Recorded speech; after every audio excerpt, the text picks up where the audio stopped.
接下来我们要来看到的是缅甸的军方突袭 KK 园区这个大动作。今天我们会来看到是上演逃命潮，上千名的中国人逃命的画面在网络上面曝光。另外呢 ，SpaceX 被这次诈骗园区拿来做使用也被封锁了。不过呢，这一次这个反诈骗之所以成功，根据缅甸军方的说法，是因为中方力挺军政府。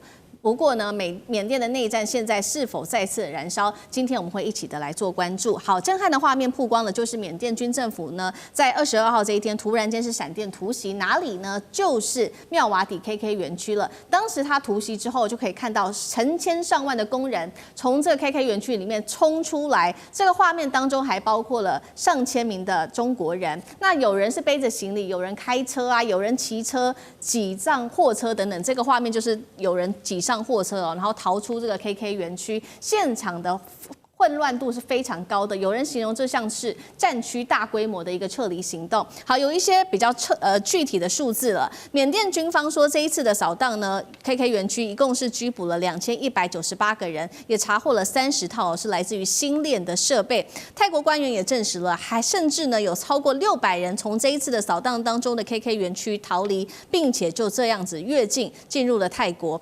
SpaceX 也证实了说，在他们发现有这个缅甸的这个诈骗集团使用他们的星链之后，他立刻是断了2500个装置那缅甸军政府发言人则是说呢，指控说克伦民族联盟最高层有卷入在 KK 园区的诈骗项目里面，所以大家也在看说是不是军政府想要去动这个反政府军，所以才会做了今天这样子的一个动作，还是这一波突袭真的只是想要打诈骗集团？汉庭怎么看？绝对不能单纯认为政府去打诈骗集团这么简单因为在当地的克伦邦其实是3足鼎立、3股势力。第一个当然就是缅甸的军政府。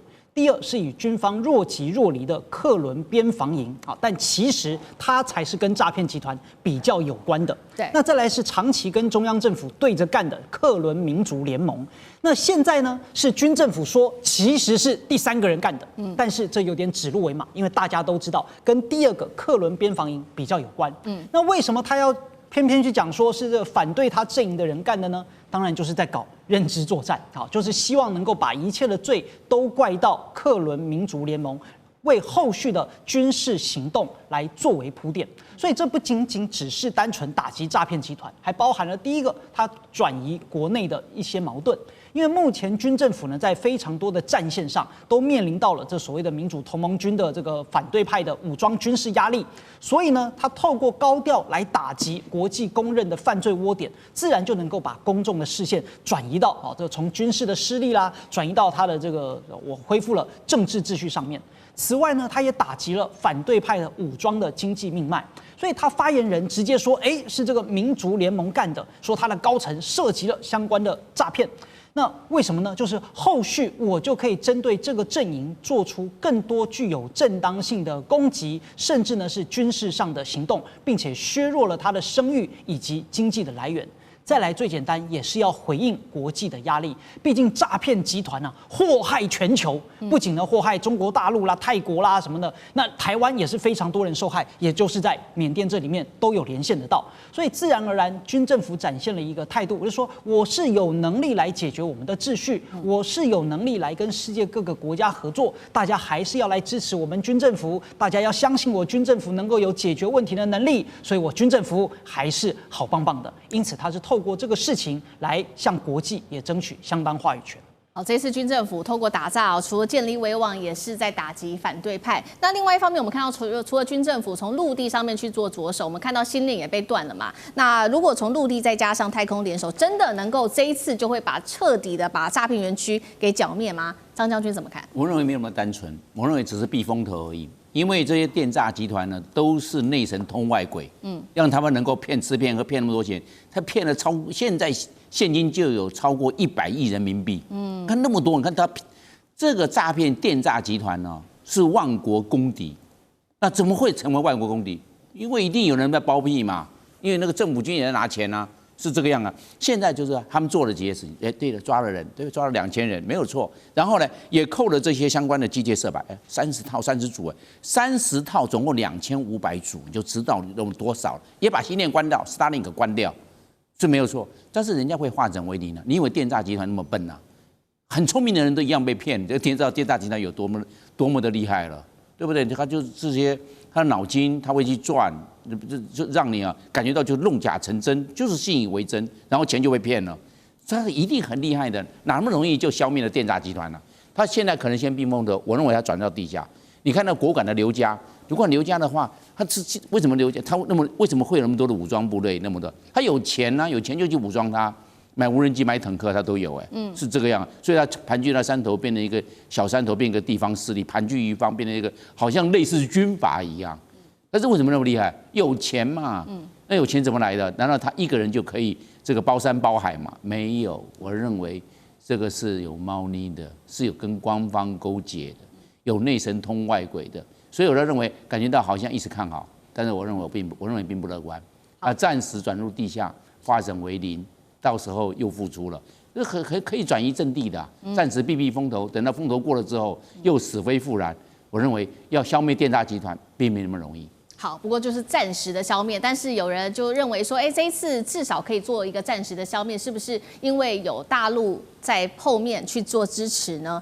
尤其是针对空袭现在军政府说呢，已经拿回非常多的领土了。那 BBC 也做了一个揭露，说大陆是怎么样帮助这一些军政府的呢？就是因为有大陆的帮助之下，这个军方才能够强征6万青年从军，并且配备是来自于大陆的，不管是数千架从大陆购入的无人机，或者是这个叫做炸弹滑翔伞。那其实中国要帮助这个军政府，其实有据可循。在8月的时候，王毅就说过了，中国反对缅甸生乱，更是支持军政府在年底的这一场选举。所以这场扫荡的行动是否也是中缅合作的一个新起点，也是要我们持续做观察的。那中国到底为什么要支持缅甸军政府？杨老师又怎么看？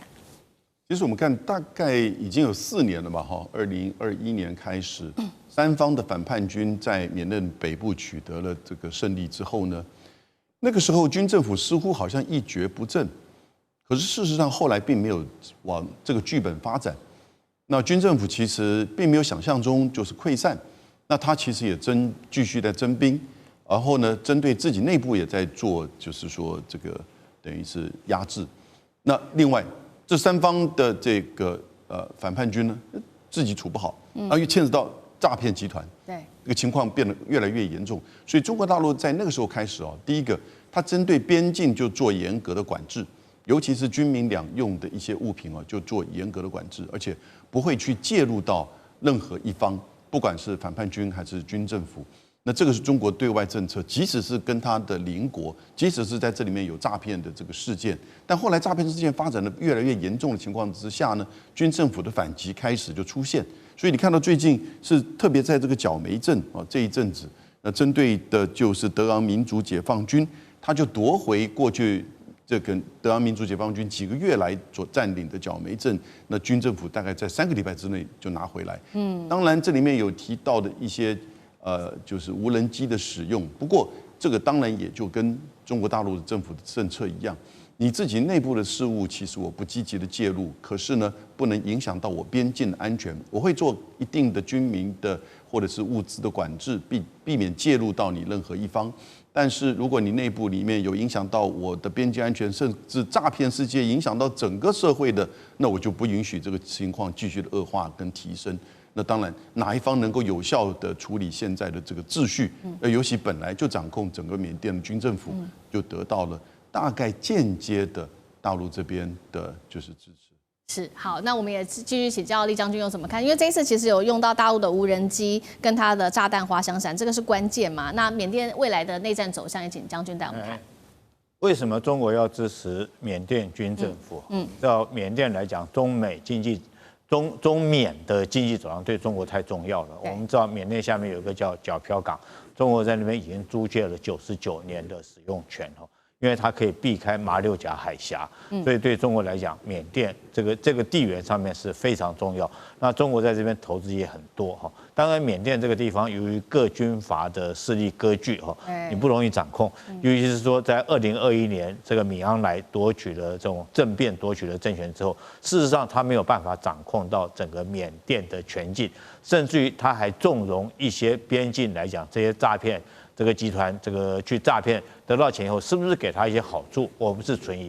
第一个，我们看到最先的时候是中缅边界上面所谓的这个名家4大家族在那边诈骗，然后中国就动用这个扶持的所谓果敢三兄弟，把这个名家这个四大家族把它灭掉。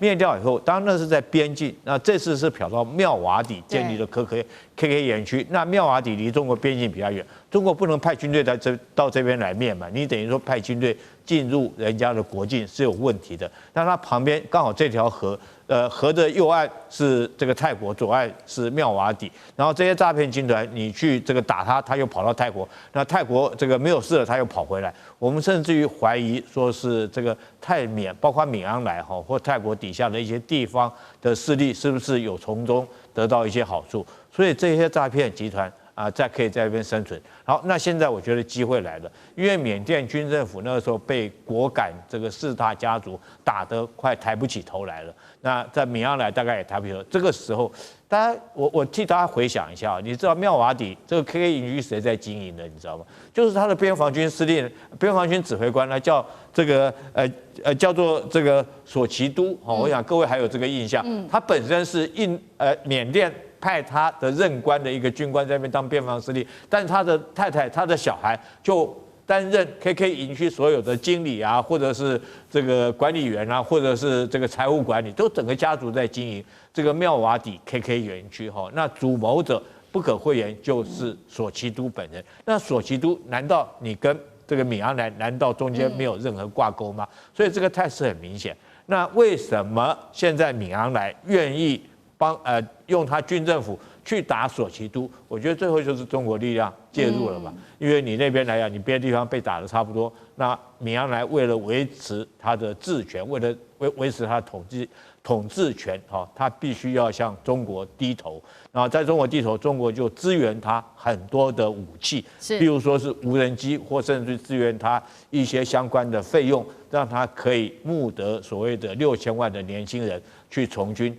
那闽安来条件当然要讲好，条件就是你去把这个妙瓦底营区给我灭掉，因为这个诈骗集团，对我们这个中国很多的老百姓造成很大的伤害。当然，我觉得这次成功的机会是很大了，因为来讲，第一个来讲有军方力量，有中国背后力量的支持，然后闽安来又自己主动来讲，愿意去用军队力量去剿灭。这个是上策。如果中国军队自己不能介入，那一定用缅甸自己去打。那果然是上策。第二个来讲的话，我们看到包括它的星链网络被断掉以后，那可想而知它如果没有网络，它也不容易实施诈骗。第三个，我觉得泰国那边也必须要配合我们看到贝东塔当初就是承诺要对这个妙瓦底营区实施来打诈，以挽回它泰国的国际的观光形象。所以我觉得在这种3股的力量之下，很可能这次KK园区很可能会被灭掉。但是我们也有在后续观察了，那主要是闽安来还有地方的势力是不是愿意全力打诈？那中国的力道够不够？那我觉得这个关系到中国在缅甸地区的不管是经济或者是老百姓权益的问题中国一定会全力以赴的。好，谢谢将军。那我们休息一下，马上回来。地缘政治、美中之争、战略价值、强权崛起。小国生存，现在与未来洞悉事件走向，掌握世界脉动，全球观点尽在环球大